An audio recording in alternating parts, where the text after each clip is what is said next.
देखो आज आपको प्रत्यावर्ती धारा अल्टरनेटिंग करंट पढ़ाएंगे। माने प्रत्यावर्ती धारा तो ये है एसी डायनामा, प्रत्यावर्ती धारा डायनामा। इससे जो है प्रत्यावर्ती धारा बनती है। इसकी रचना क्या है, इसके निम्न भाग होते हैं। पहले ये करते क्या है, ये यांत्रिक ऊर्जा को विद्युत ऊर्जा में बदलती है। इसके निम्न भाग हैं। नंबर 1 क्षेत्र चुंबक।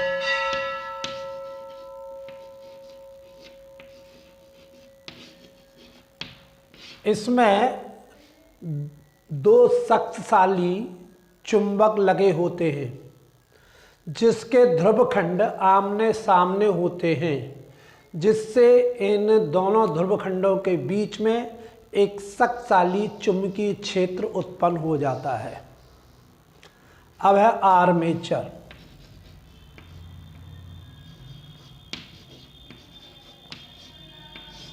आर्मेचर क्या है, एक आयताकार कुंडली, इसका मुख्य भाग होता है जिस पर तांबे के पृथक तारों को लपेट करके बनाई जाती है।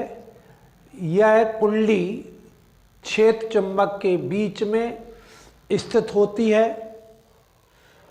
जिसे किसी टरबाइन द्वारा घुमाई जाती है। इस कुंडली के दोनों सिरे बलयों से जुड़े होते हैं। सर्पी बलय, सर्पी बलय माने बेलनाकार। अच्छा, तीसरा भाग है सर्पी बलय।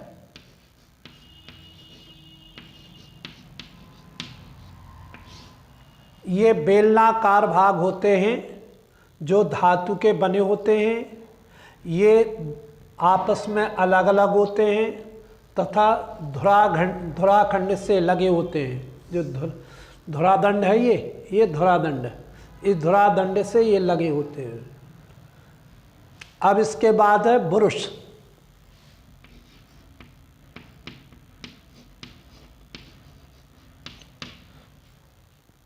बुरुश, इसमें कार्बन अथवा धातु की दो पत्तियां होती हैं जो सर्पी बलयों को स्पर्श करती रहते हैं।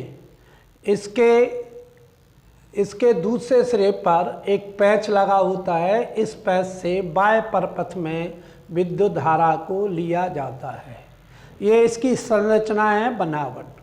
क्रियाविधि क्या है, जब कुंडली को टरबाइन से दक्षिणावर्त दिशा में घुमाया जाता है, माने ऐसे घुमाया जाता है, दक्षिणावर्त दिशा में घुमाया जाता तो ए बी सिरा ऊपर उठता है, सी डी सिरा नीचे आता है।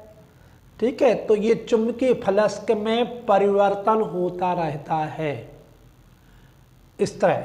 तो मान लीजिए कि ए बी सिरा अब ऊपर उठता है तो फ्लेमिंग के दाएं हाथ के नियम से पढ़ा होगा। दाएं हाथ का नियम क्या है, ये है गति, ये चुंबकीय क्षेत्र, ये धारा।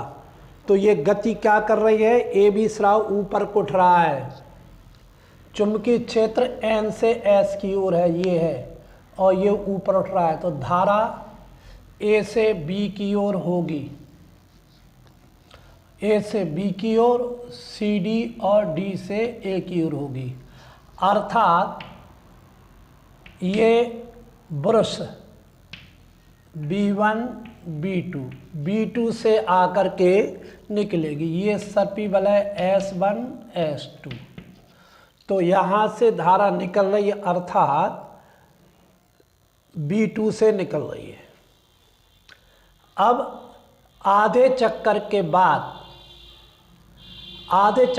बाद जब स्थिति ऐसी होगी, आधे चक्कर के बाद कि यहाँ आ जाएगा डी सिरा, यहाँ सी सिरा, यहाँ बी और यहाँ ए। आधे चक्कर के बाद सी डी सिरा ऊपर उठेगा।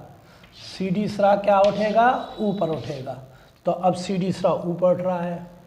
चुंबकीय क्षेत्र एन से एस की ओर है, तो धारा इधर जा रही, सी से डी से सी की ओर, बी से ए की ओर, माने बी से ए की ओर, अर्थात धारा अब B1 से निकलेगी। आधे चक्कर के बाद धारा की दिशा बदल जाती है। यही क्रम चलता रहता है जिससे धारा माने प्रेरित धारा उत्पन्न होती है। प्रेरित धारा में हमेशा आधे चक्कर में धारा का मान जिस ब्रश में प्लस से निकलता है तो आधे चक्र उसी से माइनस में निकलता है, अर्थात आधे चक्र बाद प्रत्यय धारा दिशा बदलती रहती है। ठीक है, इसको प्रत्यय धारा को हम इस तरह समझाएंगे।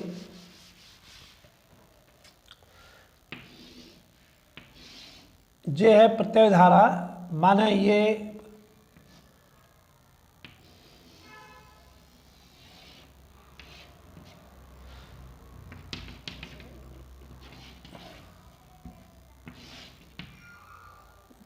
ई प्लस में, ई माइनस में, प्रारंभ में वह 0 डिग्री सी पर था, माने ये इसका तल लंबवत था, फिर लंब तक से घूम करके 90 डिग्री घूम जाती है, अर्थात पहले ऐसे था, अब ये घूम करके 90 डिग्री हो गई, तो 90 डिग्री हो गई।